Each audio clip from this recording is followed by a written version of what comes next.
In this guide, I'm going to show you how you could set up a Roku streaming stick. Before we get into this guide, make sure to like the video and subscribe to the channel with all notifications on. It really does help the channel and lets us know that you want more content like this. We'd greatly appreciate it. And if at any point throughout this guide you did have any questions, just ask them down in the comment section below and we can help you out further. I'm going to be doing my best to reply to every single comment down there.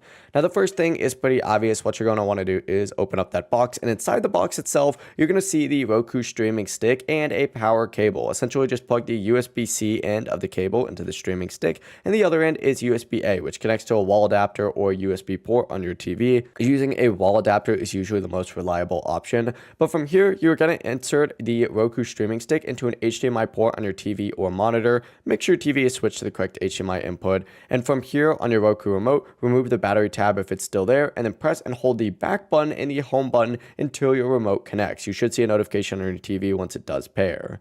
From here, it's going to ask you to go through the basic setup. So select your language, and then of course, Roku will scan for Wi-Fi networks. Choose your network, enter in your password, hit connect. The device may check for updates as well. And then from here, just set up your TV controls. So it's gonna ask you to configure, volume control as well as power. And you also may need to sign into a Roku account or create a Roku account. It's super easy to do this on a phone. You could just scan the QR code when it pops up on screen. And then from here, you'll be on the Roku home menu, which will look something like this. The streaming apps are going to appear over on the right side. You could open up them directly, or you could actually scroll down on this left-hand sidebar to search, and then search for an app to add it. And then, of course, it'll be in your home menu after that. That is how you could set up your Roku streaming stick from start to finish. If this guide did help you out, make sure to like the video and subscribe to the channel with all notifications on. It really does help the channel and lets us know that you want more content like this. We'd greatly appreciate it. And if at any point throughout this guide you did have any questions, just ask them down in the comment section below and we can help you out further. Have a great rest of your day, though.